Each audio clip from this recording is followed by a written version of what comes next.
భక్తులారా, ఈరోజు గురువారం కాబట్టి బాబా చరిత్రని చదువుకుందాం. ముందుగా ఆ చరిత్ర కన్నా ముందు ఆ కృష్ణ భగవానుడి మీద ఒక పాటని, జానపదులు రాసిన పాట, దాన్ని మనం పాడుకుందాం. కస్తూరి రంగరంగ.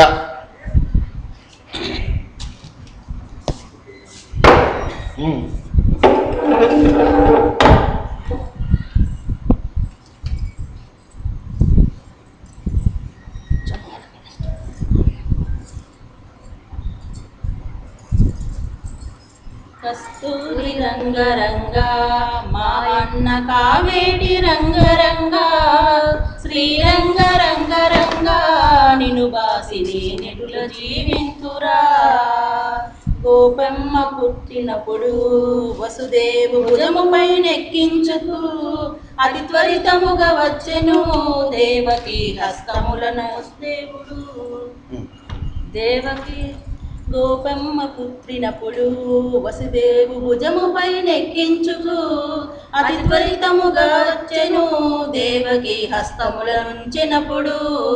కస్తూరి రంగరంగా మా అన్న కావేటి రంగరంగా, శ్రీరంగ రంగరంగా నిను వాసిని నెటుల జీవింతురా. దేవకి తనయుడప్పుడు పుట్టెనని కంసునకు కబురాయెను, జల్లుమని గుండెలదరా కంసుండు పీఠంబు దుముకినప్పుడు.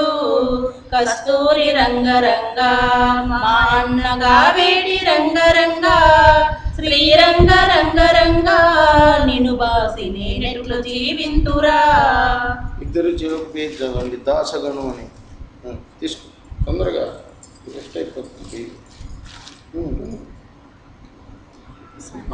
ఒక పేజీ నువ్వు ఒక పేజీ చదవాలి. కూర్చో కూర్చో. సాయి భక్తులందరికీ దాసగనుగా పరిచయమైన గణపతిరావు దత్తాత్రేయ సహస్రబుద్ధే పోలీస్ కానిస్టేబుల్గా పనిచేస్తుండేవాడు. ఇతనికి మొదటి నుండి ఆధ్యాత్మిక చింతన లేకున్నా అలవాటు మాత్రమే ఆలయ దర్శిస్తుండేవాడు. నిజానికి ఇతనికి తమాషాలనే వీధి నాటకాలలో ఆడవేషం వేసి అశ్లీలమైన అభినయం చేస్తూ పాటలు పాడడం అంటే సరదా. అశువుగా లావణీలనే కవితలు చెప్పి జనాన్ని మెప్పించడం అంటే ప్రీతి. ఉద్యోగంలో పైకొచ్చి హోదాతో బ్రతకడమే అతని లక్ష్యంగా ఉండేది. నేను మొదట నానా చంద్రకర్తో కలిసి మొదటిసారి షిరిడీ వెళ్ళినది అతని వద్దని మంచి సంపాదించడానికే గాని బాబాపై గౌరవంతో వారిని దర్శించాలని కాదు. పారమార్థిక శ్రేయస్సు పొందాలన్న కోరిక అటు తర్వాత 1 సంవత్సరం వరకు నాకు కలగనే లేదు. సాయి నన్ను చూస్తూనే ఇతనికి తమాషాలన్నా ఉద్యోగం అన్నా ఎంతో ప్రీతి, అవన్నీ విడిచిపెట్టమను అని నాన్నతో అన్నారు. నాతో కూడా చెప్పారు. నేను తమాషాలలో పాల్గొనడం మానుకున్నాను కానీ ఉద్యోగంపై ప్రీతి విడవలేకపోయాను అని అతడే చెప్పాడు. బాబాను దర్శించాక అతనిలో కొద్ది కొద్దిగా భక్తి శ్రద్ధలు మేల్కొన్నాయి కానీ వెనుకటి వాసనలు బలం వలన త్వరగా వికసించలేదు. ఆయన అతనిని ఉద్యోగం విడిచిపెట్టమని చెప్పినప్పుడల్లా అతడు చూస్తాను అని మాత్రమే చెబుతూ ఎన్నో సంవత్సరాలు గడిపేశాడు. ఉద్యోగంలో క్లిష్టమైన సమస్యలు 2 సార్లు ఎదురై అతడు భగవంతుణ్ణి ప్రార్థించుకొని ఆ రీతిన మొక్కుకున్నాకనే అవి తొలిగాయి. అయినా అతడు తన మొక్కు చెల్లించుకోలేదు. అందుకని అతడు సాయికి ముఖం చూపలేక షిరిడీ మీదుగా తనకు ఉద్యోగం బదిలీ అయిన చోటుకు వెళుతూ కూడా ఆయనను దర్శించదలుచుకోలేదు. కానీ నీండి దగ్గర రోడ్డు మీద సాయి అతనికి ఎదురయ్యాడు. అతడు గుర్రం దిగి నమస్కరించగానే ఘను గోదావరి నీరు చేతబట్టి ప్రమాణం చేసిందెవరు అని హెచ్చరించారు. అప్పుడు కూడా అతడు తన అభిప్రాయం మార్చుకొనక నేను ఎలాగూ ఉద్యోగం విడవబోతున్నాగా అని అబద్ధం చెప్పేశాడు. పరిస్థితులన్నీ ప్రశాంతంగా ఉన్నంతసేపు నీవిలాగే అంటావు, కొరత వేస్తే గాని నేను చెప్పినట్లు వినులే అన్నారు సాయి.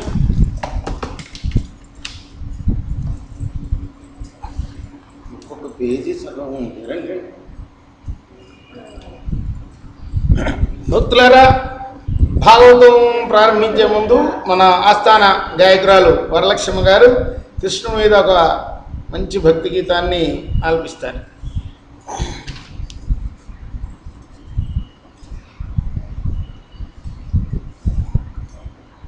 అలిగిన వేళనే చూడాలి గోకుల కృష్ణుని అందాలు,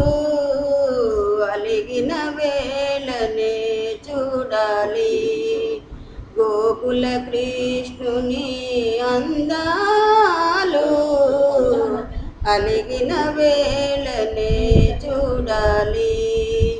రుసరుసలాడే చూపులలోనే రుసరుసలాడే చూపులలోనే ముసి ముసి నవ్వుల చందాలు అలిగిన వేళనే చూడాలి.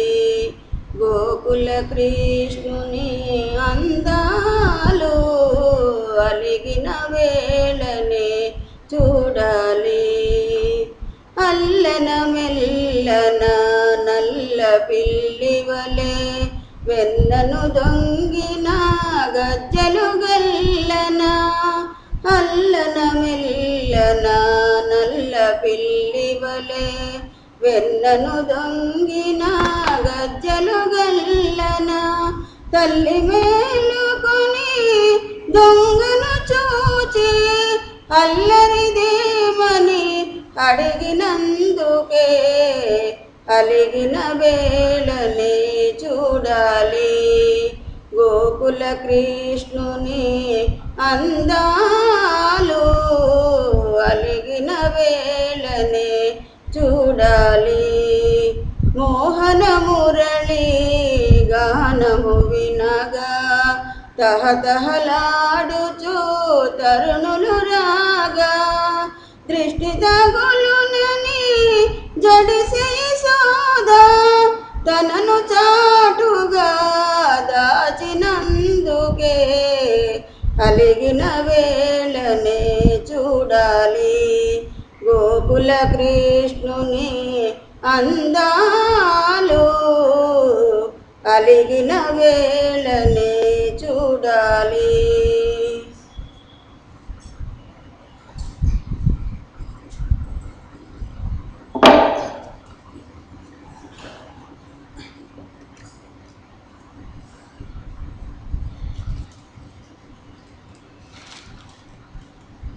భక్తులారా, ఆంధ్ర మహాభాగవతంలో ద్వితీయ స్కందంలో మనం నిన్న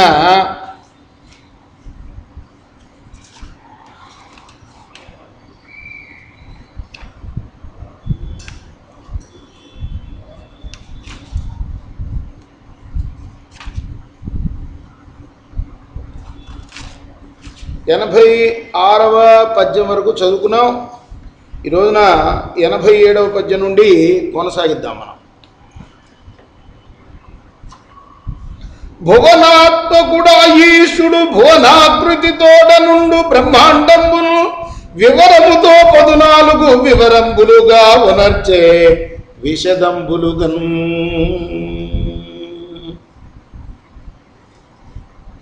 ప్రపంచమే తన స్వరూపంగా కలిగిన ఈశ్వరుడు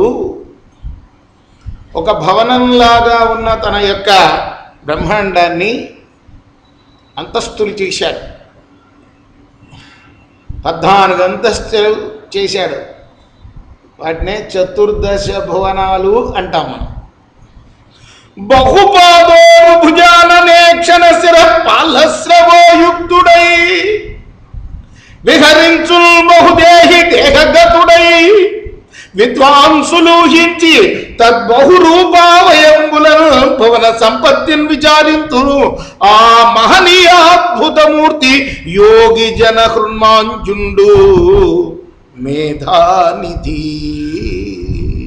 బుద్ధిమంతుడా, ఓ పరీక్షణ్ మహారాజా, ఆ దేవుడు అనేకమైన పాదాలు, అనేకమైన ఊరుగులు, అనేకమైన భుజాలు, అనేకమైన ముఖాలు, అనేకమైన నేత్రాలు, అనేకమైన శిరస్సులు, అనేకమైన నొసళ్ళు, అనేకమైన చెవులతో కూడి ఉన్నవాడయ్యా ఆయన. అలా ఉంటూ అనేక ప్రాణుల శరీరాల్లో నెలకొని విహరిస్తూ ఉంటాడు ఆయన. పండితులైన వాళ్ళు ఏం చేస్తారయ్యా అంటే, ఆ భగవంతుని యొక్క అనేక రూపాలైన ఆ అవయవాల్లోనే సమస్త భువనాల యొక్క ఉనికిని కూడా విచారిస్తూ ఉంటారు. మహామోహుడు, ఆశ్చర్యకర స్వరూపుడు అయిన భగవానుడు యోగుల హృదయాల్లో అర్చించతగిన వాడిగా నెలకొని ఉంటాడు. ఇంకా నేను చెప్పబోయే విషయాన్ని జాగ్రత్తగా విను. ఈ 14 చతుర్దశ భువనాలన్నవే వీటిల్లో పై 7 లోకాలు శ్రీ మహావిష్ణువుకి నడుము నుండి పై శరీరము అంటారు.